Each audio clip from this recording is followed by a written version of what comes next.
नाज़रीन आदाब, मैं हूँ विसाल आज़म। आप देख रहे हैं न्यूज़ 18 उर्दू और हमारी आज की ख़ास पेशकश हज करने वाले और हज के फ़रीज़े को अंजाम देने वाले, जिन्हें हम हज का फ़रीज़ा अंजाम देने से पहले आज़मीन कहते हैं, और जब वो इस मुक़द्दस सफ़र से वापस लौट आते हैं तो उन्हें हम हाजी कहते हैं। किस तरह से हिंदुस्तान में कई तरह की बातों के बीच ये बातें होने लगी कि जो आज़मीन हज हैं उनको जो सहूलियात मुहैया कराए जाने चाहिए हुकूमत की तरफ से, उसमें कमी होती जा रही है।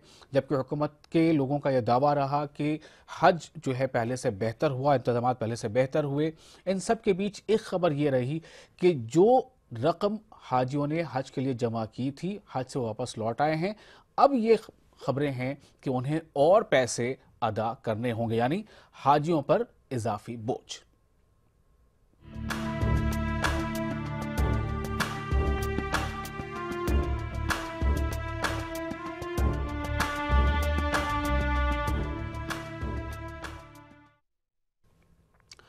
तो सबसे पहले आपको हम इस एक तफसीली रिपोर्ट दिखाएंगे, लेकिन उससे पहले हम ये चाहते हैं कि जो आज़मीन जब हज करने वो गए थे, आज़मीन कहे जा रहे थे, अब वो हज करके लौट आए, यानी साल 2018 जब वो हज करके लौट आए हैं, तो और जब उन्हें ये पता चला है कि हमने जो रकम फ़ी के तौर पर हमने जमा की थी, जिसके बदले हमें यहाँ से जाने का मौका मिला, वहाँ तमाम हज के अरकान को अदा करने का मौका मिला, तो अब जब हम वापस लौट आए हैं और जब उन्हें यह खबर मिल रही है कि आपको कुछ और पैसे जमा करने होंगे जो हज आपने मुकम्मल कर लिया है उसके लिए, आखिर क्यों? जाहिर सी बात है, जब किसी को यह पता चलेगा तो वो कई बार सोचेगा कि भाई हज पे सफ़र हज पर रवाना होने से काफ़ी पहले पैसे जमा कर दिए जाते हैं, बहुत पहले। अब जब पैसे जमा कर दिए गए, सफ़र हज मुकम्मल हो गया, हज से लोग वापस आ गए, उनका इस्तकबाल किया यहाँ लोगों ने, उनके रिश्तेदारों ने, सब ने, अब उन्हें जब ये खबर मिलेगी कि आपके पैसे और देने होंगे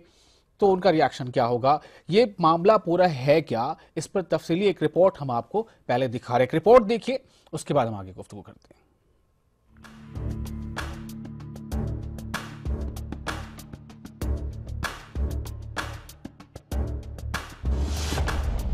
2018 में हज करने वाले हाजियों पर इजाफी बोझ।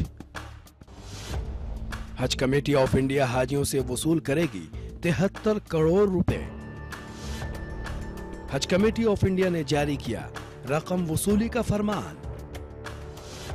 हज कमेटी ऑफ इंडिया पर दिल्ली हज कमेटी ने लगाया बदइंतजामी का इल्जाम। हज 2018 के लिए हिंदुस्तान से सऊदी अरब हज कमेटी ऑफ इंडिया के जरिए तकरीबन 1,28,000 आज़मीन हज गए थे। आज़मीन हज से हज 2018 के लिए जो रकम वसूल की गई थी, उस वक्त डॉलर के मुकाबले रुपए की कीमत 65 रुपए थी। 23 सितंबर को जब एयरलाइंस कंपनियों को किराए की आखिरी किस्त दी जानी थी, रुपए गिरकर डॉलर के मुकाबले 72 रुपए हो गया। रुपए की मुसलसल गिरती कीमत की वजह से हज कमेटी ऑफ इंडिया को 23 करोड़ का नुकसान उठाना पड़ा। डॉलर के मुकाबले रुपए की कम होती कीमत से पैदा हुए इस तरह के हालात। हज कमेटी ऑफ इंडिया हाजियों से वसूल करेगी 73 करोड़ रुपए। हज कमेटी ऑफ इंडिया ने जारी किया रकम वसूली का फरमान। अहमदाबाद हाजियों से 5,340 रुपए की वसूली। गुवाहाटी हाजियों से 9,540 रुपए की वसूली।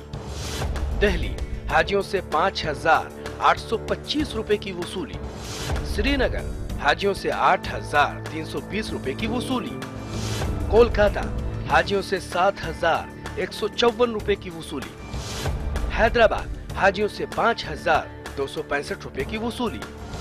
भोपाल हाजियों से 7,390 रुपए की वसूली।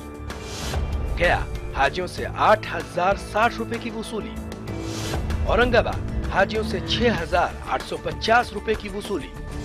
बेंगलुरु हाजियों से 6,515 रुपए की वसूली।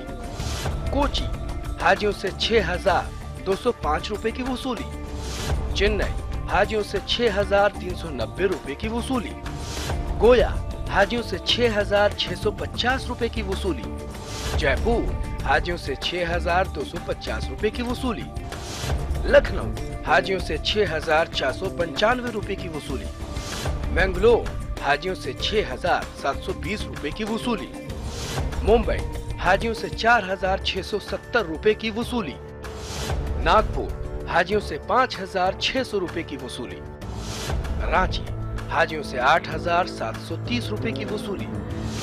वाराणसी, हाजियों से 7,360 रुपए की वसूली। वही हाजियों को दी जाने वाली सहूलियात के नाम पर हज कमेटी ऑफ इंडिया ने हाजियों से तकरीबन 1,000 रियाल वसूल किया था, लेकिन हाजियों को सहूलियात नहीं दी गई। वहीं अब ये पैसा हज कमेटी हाजियों को वापस करने के बजाय बढ़े हुए किराए में एडजस्ट करेगी, यानी हज कमेटी हाजियों को पैसे वापस नहीं करेगी। मेट्रो ट्रेन में सफर के लिए लिया गया था तकरीबन 7,160 रुपए।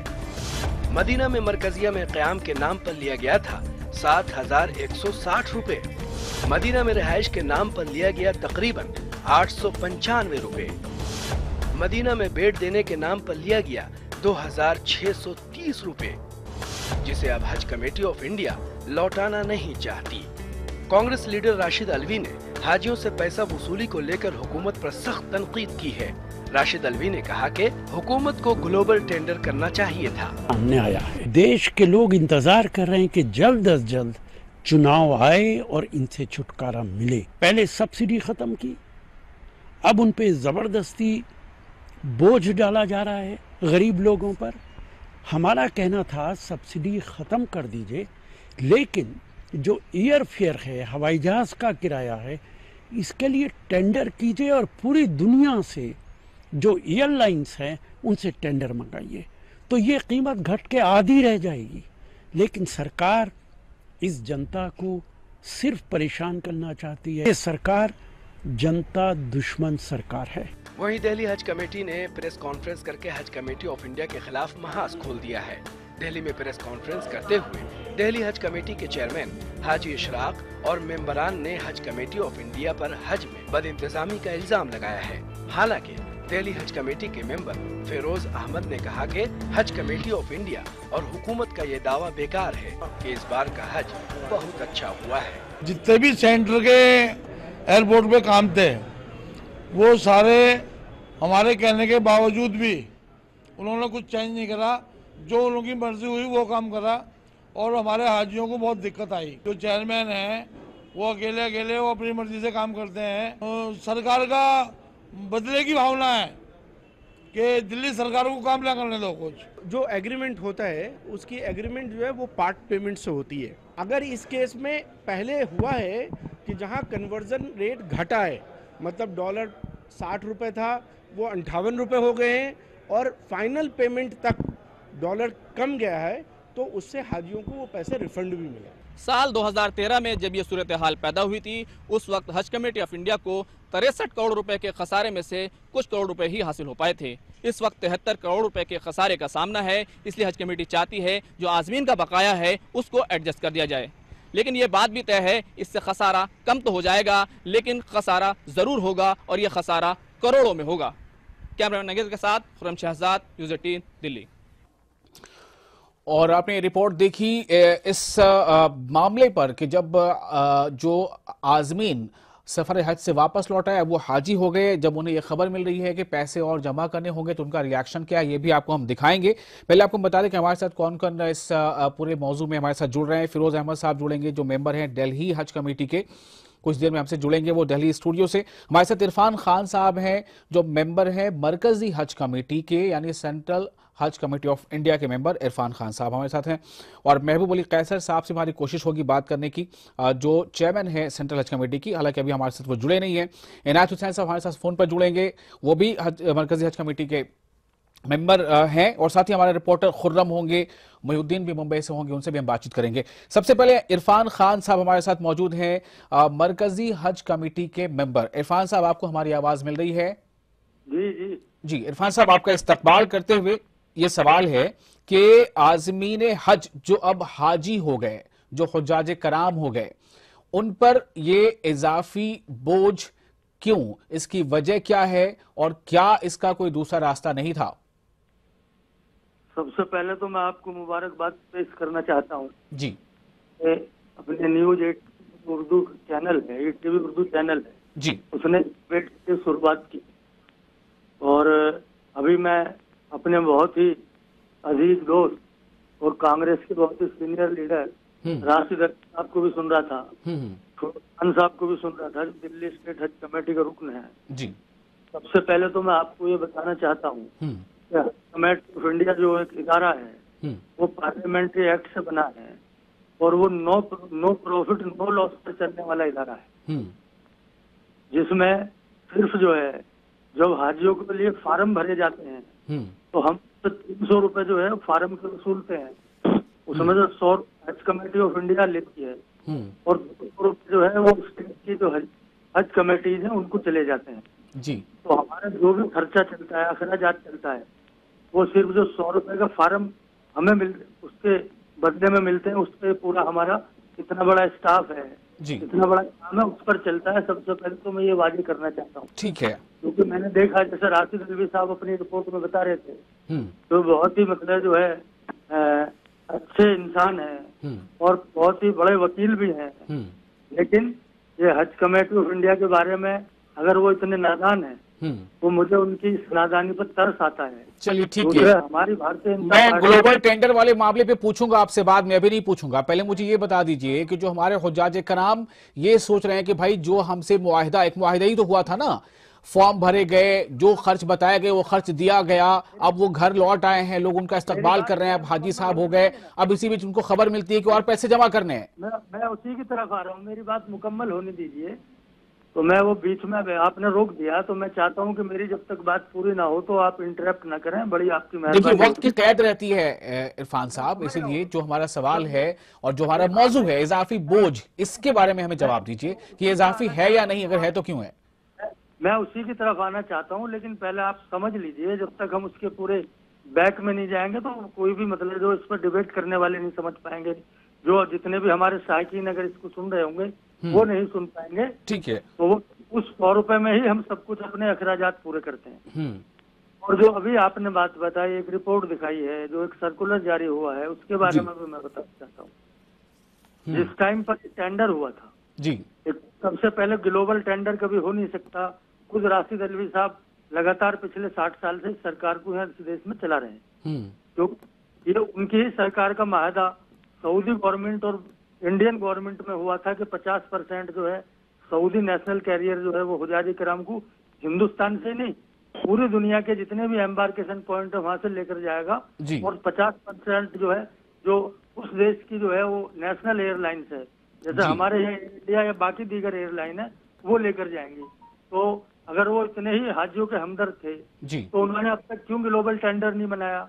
और अभी तक जो 2016 में हमने हज कमेटी का चार्ज लिया है, जो हमारी सरकार तो 2014 में आई थी, तो उन्हीं की बनाई हुई हज कमेटी ऑफ इंडिया वो 2014। देखिए आप अपनी बात कीजिए, बेशक आप अपनी बात कीजिए, कि मेरा सवाल ये है ना कि अगर उन्होंने कोई गलती की थी तो क्या उस गलती को दोहराया जाएगा? जब टेंडर हुआ था एयरलाइंस का, उस टाइम पर डॉलर की कीमत जो है वो 65 रुपए कुछ पैसे थी। ठीक है। और आज जो है 73 और 74 रुपए तक हो गई है। ठीक है। तो हमारे उसमें अलग अलग जो उसके इनके साथ जो एग्रीमेंट होता है, तो उसमें वक्फे में 3 किस्तों में हम पैसे देते हैं। ठीक है। तो जो आखिरी जो किस्त है हमारी, उसमें बहुत बड़ा खिसारा हज कमेटी ऑफ इंडिया को हुआ है, और जो नो प्रॉफिट नो लॉस पर चलने वाली कमेटी है। ठीक है। तो हमारे हुजाजे, मैं वही बता रहा हूँ, हमारे कोई भी हुजाजे किराम जो है वो कोई भी पैसे देने से इनकार नहीं कर रहा है। ठीक है। जो हज पर नहीं गए हैं या हज के नाम पर जो राजनीति करने वाले हैं वो इसमें इंटरप्ट कर रहे हैं। एक्चुअल में जो हाजी हैं आप उनको एक दफा लेकर आइए ना।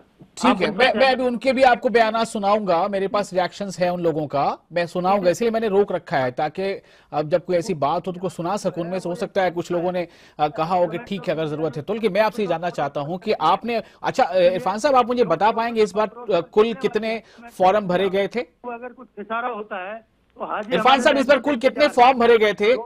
2013 में 63 करोड़ रुपए का ऐसे ही खिसारा हुआ था जी। उस टाइम यूपी की गवर्नमेंट थी, मनमोहन सिंह जी उसके जो है वजीर आजम थे। ठीक है। सलमान खुर्शीद साहब जो है उस टाइम वजीर खारजा थे। उस टाइम हज कमेटी ऑफ इंडिया वजीर उसमें वजारत खारजा में आती थी, तो उन्होंने 63 करोड़ रुपए हाजियों से उस टाइम पर वसूले थे। तो ये कौन कहने वाले हैं ऐसे? राशिद अल्वी साहब पढ़कर दोबारा आकर अपनी रिपोर्ट में। इरफान साहब ये बात क्लियर हो गई ना, आपने बता दिया। मेरा सवाल आपसे ये है कि इस बार कुल कितने हुज्जाज गए? एक आंकड़ा तो आपको याद होगा हिंदुस्तान से। 1,28,750 जो है। ठीक है, 1,28,750, ठीक है ना? अच्छा, जिन लोगों का फॉर्म रिजेक्ट हो गया या जो नहीं जा पाए किसी वजह से, उनको तो आपने पैसे वापस कर देते हैं आप उनके? 300 जो कोई किसी के भी फार्म के जो 300 रुपए होते हैं वो कभी आज तक प्रोविजन नहीं रहा, उनको वापस ही नहीं करते। नहीं होते। अब आप देखिए, 1,28,750 जो आंकड़ा है, अगर इसमें 100 रुपए का भी हिसाब लिया जाए तो सिर्फ अगर हम लाख रुपए का भी हिसाब लेते हैं तो वो सीधे जाकर 1 करोड़ रुपए हो जाते हैं। और कब से, अब 1 करोड़, सिर्फ 1 लाख हाजियों की बात कर रहा हूं मैं, 1 लाख फॉर्म की, उसमें 27 लाख या 28 लाख भी नहीं जोड़ा है और 750 भी नहीं जोड़ा है, तो काफी बड़ा सरप्लस अमाउंट भी हज कमेटी ऑफ इंडिया के पास मौजूद है। मुझे लगता है आपको इसकी जानकारी होगी। ये कई हजार करोड़ रुपए हैं। इस पैसे से भी इसकी कॉम्पेंसेशन की जा सकती है। जो हमारे जो है, जो हज कमेटी ऑफ इंडिया के अखराजात हैं, उनके लगभग जो है वो 85 जो है वो परमानेंट एम्प्लॉय हैं और 500-600 हम मतलब जो बीच बीच में जब हाजियों का काम होता है बहरहाल, तो उस टाइम पर जो है आरजी तरीके से रखते हैं। तो इतना बड़ा अमाउंट है, उसके जो है इंटरेस्ट वगैरह है, उस पर सब ये सब काम चलता है जी। आपको मैं बताना चाहता हूँ, और ये पिछली सब सरकारों को मालूम है जी। लेकिन जो खाली वोट बैंक की राजनीति करके जनता का ध्यान हटाना चाहते हैं। इस बात से आप अभी आए ही नहीं ना, वोट बैंक की राजनीति की बात यहाँ पर हो ही नहीं रही। यहाँ सिर्फ बात इनकी हो रही है कि क्या कोई दूसरा रास्ता नहीं है इसके कॉम्पेंसेशन का। रुकन होने के नाते फिरोज अहमद साहब जुड़ चुके हैं क्या दिल्ली स्टूडियो से? रिपोर्ट आपकी तरफ से आई ना? जी जी जी, हमारे साथ फिरोज अहमद जुड़ेंगे। इरफान साहब, आपका शुक्रिया, आप हमारे साथ बने रहिए। खुर्रम हमारे रिपोर्टर दिल्ली से हैं, खुर्रम से भी हम बात करेंगे। खुर्रम, आपको हमारी आवाज मिल रही है? हाँ, मिल रही है आपकी आवाज। खुर्रम, ये जो बात कही जा रही है कि 2013 में भी ऐसा हुआ था, आपने अपनी रिपोर्ट में आखिर में कहा भी है, और तब भी 63 करोड़ का खसारा था, इस बार भी है। एक बात ये भी आती है कि सरप्लस अमाउंट सिर्फ, अभी मैंने बताया कि 1,28,750 अगर हाजी गए हैं, हर एक पे अगर 100 रुपए भी आप जोड़िए तो सिर्फ 1 लाख के लिए 1 करोड़ रुपए हो जाते हैं, फिर 28 लाख और फिर 500। कहने का मतलब है खुर्रम कि क्या कोई और रास्ते हैं? किन चीजों को लेकर हम इसमें, जो आप हुज्जाज से मिल रहे होंगे वो क्या कह रहे हैं इस बारे में? क्या कोई और रास्ता नहीं है? हुकूमत अगर ये कहती है कि सब कुछ बहुत बेहतर ढंग से और काफी मदद के साथ हुआ है, तो जब ये नो प्रॉफिट नो लॉस है तो फिर इसमें आखिर मदद बिल्कुल नहीं मिल रही है लोगों को? बिल्कुल, जिस तरह से सब्सिडी खत्म हो गई है उसके बाद से सरकार की तरफ से कोई मतलब मदद तो नहीं मिल रही है। हालांकि जो इंतजामी मदद है वो मिलती रहती है, लेकिन इसका जो जहाँ तक हमारी बात हुई है, हम काफी टाइम से इसको कवर करते रहे हैं। नई हज पॉलिसी जब बनाई गई तो उसमें भी इस बात की वकालत की गई कि ग्लोबल टेंडर होना चाहिए।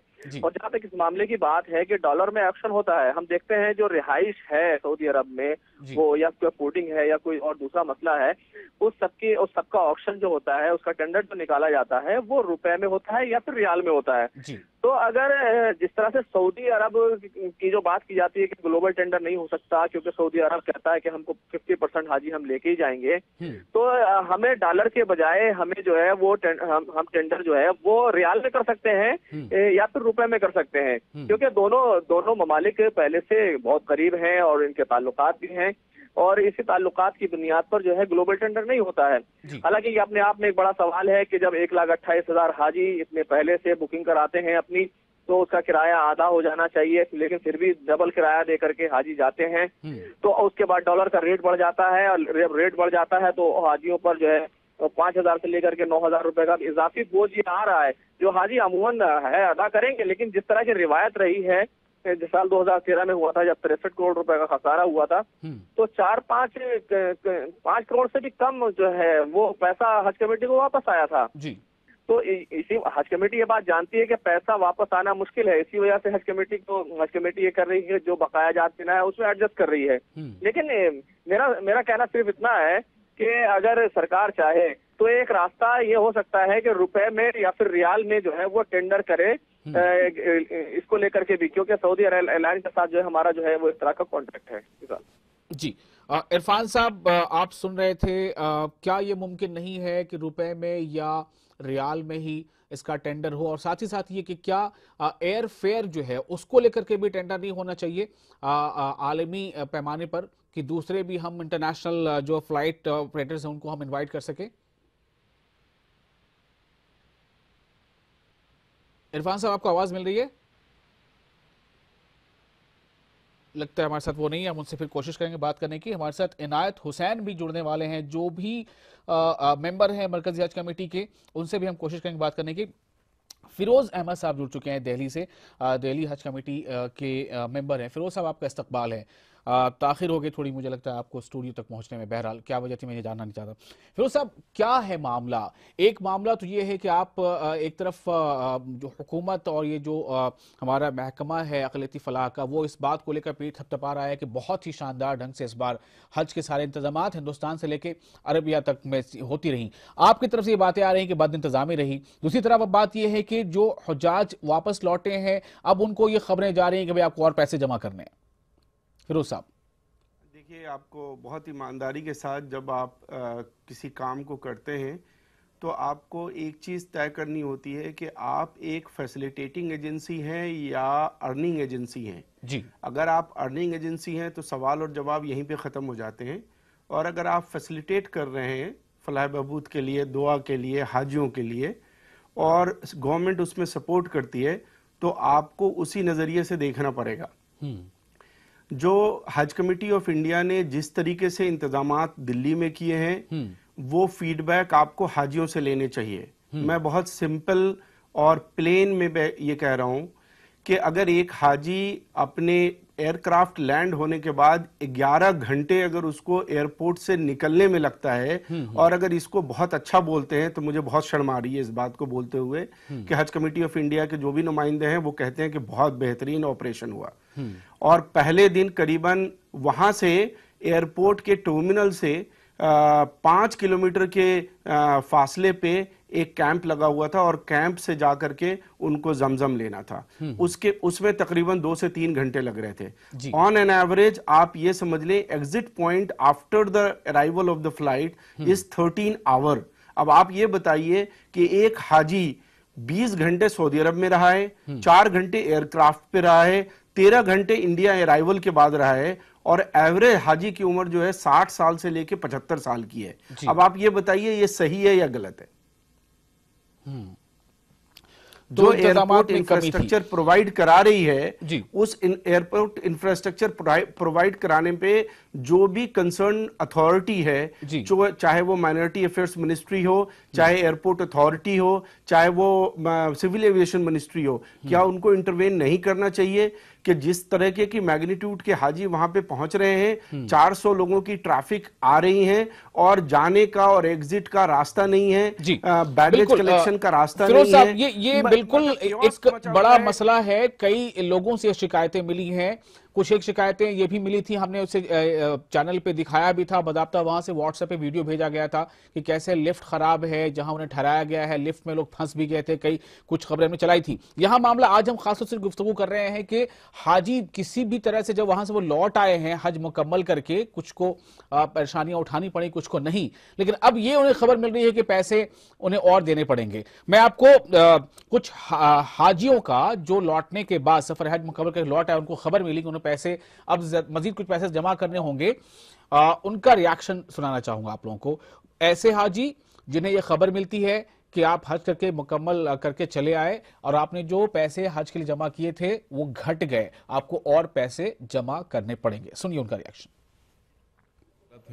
ये हठधर्मी है, इस तरह का फरमान जारी करना केंद्रीय हज कमेटी को ये शोभा नहीं देता है। तो ये डिफरेंस मनी केंद्रीय हज कमेटी को हाजियों से मांगना ये बिल्कुल ही दुर्भाग्यपूर्ण है, बहुत अफसोसनाक है। अब ये बाद में देंगे जो डिफरेंस हुआ, तो फिर ये हाजी क्यों इसकी भरपाई करेंगे? ये बिल्कुल ही गलत है। 1 साल पहले हज का फॉर्म वगैरह भरे, 18 में हम लोग हज करने गए, वहाँ से जब हम लोग आए तो मान लीजिए कि उस वक्त अगर $65 था, और उसके बाद डॉलर अगर गिरा है और $75 हो गया है, उसका ठेकेदार हाजी नहीं ना है। हाजी क्या धरता है? हाजी तो किसी हाल से पैसा जुगाड़ करके गरीब हज करने जाता है। जब हम लोग पैसा पहले जमा किया, उसके बाद इन लोगों ने ये कहा कि 7,500 रुपया और देना होगा, तो गरीब लोग जो पैसा जमा करके हज करने जा रहे थे, एहराम नहीं खरीद के 7,500 का भुगतान देना पड़ा।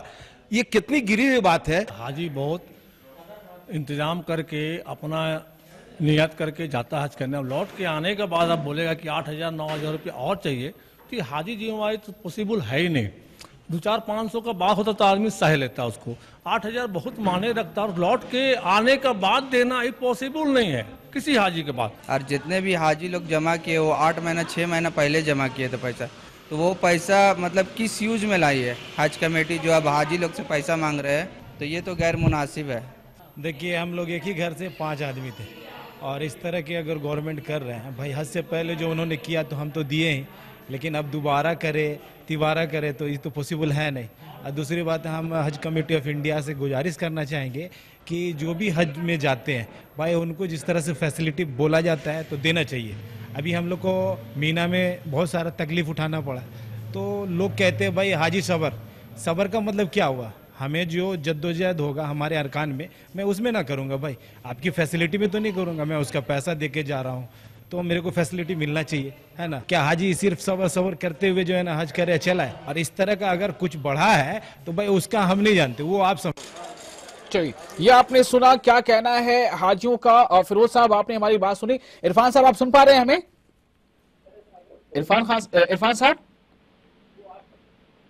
इरफान साहब मेंबर मरकजी हज कमेटी फोन लाइन पर नहीं है अब हमारे साथ हैं। अच्छा इरफान साहब आपने सुना इन हाजियों को जो हज से लौट आए हैं, क्या कहना है इस पर?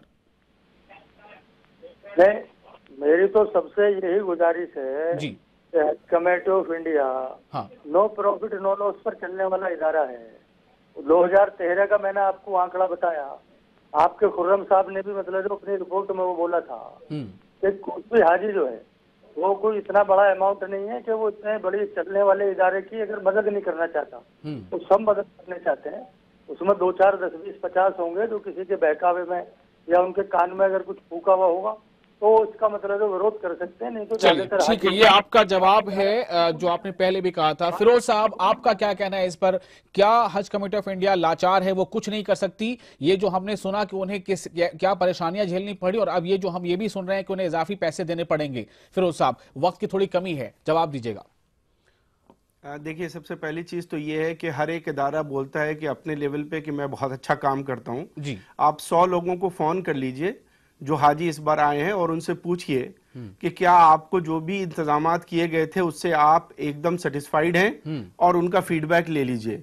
मैंने अभी तक अगर जिस 100 लोगों से अगर पूछा होगा तो उसमें 90 लोग जो है अनसेटिस्फाइड है और बाकी 10 लोगों ने अल्हम्दुलिल्लाह कह के निकल गए होंगे, वो भी सेटिस्फैक्टरी की कैटेगरी में नहीं आता जी। मेरा ये बहुत सिंपल मानना है, नो प्रॉफिट नो लॉस में हज कमेटी ऑफ इंडिया है मैं, लेकिन 5 स्टार ट्रीटमेंट क्यों लेते हैं आप बार बार हज उम्रा के लिए और हज के लिए और बिल्डिंग सिलेक्शन के लिए बिजनेस क्लास क्यों ट्रैवल करते हैं? वहां जाके 5 स्टार होटल में क्यों ठहरते हैं? खाकसारी क्यों नहीं पसंद करते? तो इन लोगों का दिक्कत यहां पर यह है कि जितनी भी मैथमेटिकल कैलकुलेशन है वो उनकी प्रॉपर है ही नहीं जी। ये आज 15 तारीख से इन्होंने अभी फॉर्म भरने का डेट निकाल दिया है, उसके बाद ये जनवरी से फरवरी तक में सारे 100% पैसे ले लेंगे, लेकिन 6 महीने के बाद जाके हाजी एयरक्राफ्ट लेंगे। इतने साल पहले उनके पैसे लेकर के आप रख लेते हैं और आप उससे बिजनेस नहीं करते तो क्या करते हैं? और ग्लोबल टेंडर अगर नहीं निकाल सकते तो क्यों नहीं? सऊदी अरब कहती है कि 50% मुझे एयरक्राफ्ट चाहिए, तो 50% के बकिया एयरक्राफ्ट के लिए भी तो ग्लोबल टेंडर हो सकते हैं ना? हो सकते हैं जी, बिल्कुल। वहां जो हाजी रह के आते हैं उनको। फिरोज साहब माजरत के साथ वक्त की कमी है। इरफान साहब, फिरोज साहब आपका शुक्रिया इस मौजू पर वक्त देने के लिए, बातचीत करने के लिए। और हमारे हुज्जाज कराम जो लौट आए हैं उनकी परेशानियां भी हमने सुनी हैं। सबकी अपनी अपनी बात है, लेकिन जो सबसे ज्यादा इसे झेलता है, जिसको इसका सामना करता है, वो हुज्जाज कराम है। और जो आपने सुना वो आपके सामने है। उम्मीद कर सकते हैं हम कि शायद अगली बार कुछ बेहतर हो। आदाब।